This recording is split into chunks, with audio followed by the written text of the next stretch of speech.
Here's another story that made me cry at the same time laugh. I know kung kinsang tagyani kailan ako. And thank you so much. No, nag-join ka. I did not expect na mag-join ka, but here you are. Welcome to Lovely Life, Lonely Life. Hello, te. Ako si Longlong Guapo Sena. Ako i-share among love story para sa 2K. Badlungon ni nga anak ni Tawi ug nakauyab sa anak ni Warren nga si Warren badlungon pod. Mao ni si Longlong nga imbes mo tambay ug mahimo na lang mamalingay ni eskwela kay giingnan nga di ti ka sugton kung di ka makahuman kay pakaminusan ra gihapon kas akong pamilya ug mauto ni eskwela ko para sugton ko niya nasabayan pod sa akong kagwapo nga di angay balibaran ug nituon ako sa istorya nga way langit ug yuta kung gugma ang istoryahan kay ako pobre ra siya uban sa ilang kaliwat kwartahan pangandoy ra gyud nako ni siya nga baji sa una ug sawa gidugay kay nabinlan ko slumay ni tatay mao nang nakailad ko sa iya ug mao natuti kay pareha man mi hunahuna nga mas maayo ug hunahon ang pamilya bisan agabugaon ko pero mas maayo unahon sila kesa sa iya gikan na sa iya nga tambag siya ra pod ang pakasabot sa ako te.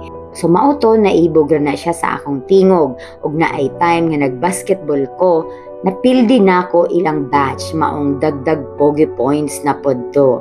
Dana nagsugod ang tanante. Di na nako ipadayon tanan kay taas na. Nya di grabe gyud te kay wa ko ga-expect nga maako ni siya kay para sa ako lang gwapa kayo ni.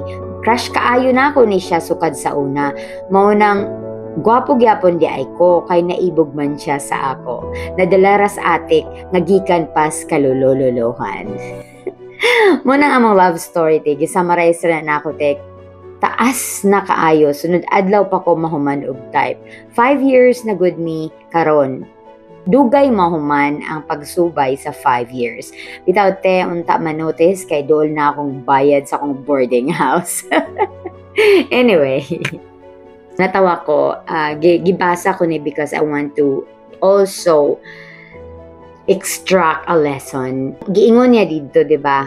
Nga sugton ra siya kung mo eskwela. Mao niya nga akong gusto sa mga babae. Unang-una, mga bata pa mo. Okay? Katong mga bata pa nga naanaan nga stage, ligawan stage, tama ang iyang gibuhat. Iyang gi-encourage si Longlong nga mo eskwela. Dili kay musugot ra pud ka bisag wala ga eskwela ang lalaki. 'Di ba? Kinahanglan nga kung naamo ana nga stage, ligawan nga stage, always think about your future. Dili kay ang inyo lang gibate. Mga bata, paingon gihapon na sa maturity ang atong pagkatao. Paingon sa maturity ang inyong relasyon. Unsa na lang kung mawala na ang kilig-kilig and wala ka mo'y trabaho duha. So, I admire the girl for telling Longlong nga pag-eskwela aron dili ka makaminusan. Kanang word nga makaminusan is a big word. Pero kung imo gina siyang himuon na challenge, himuon imong hagit, mao ka na ang mahimong usa ka inspirasyon para mahuman ka og eskwela. So, Longlong, I am so proud of you as well. Nga imo pong gitake ang iyang tambag, nga unahon ang imong pamilya. Sa imong pagtrabaho karon, I admire you nga bisag wala na imong mama. And that part nakahilak ko.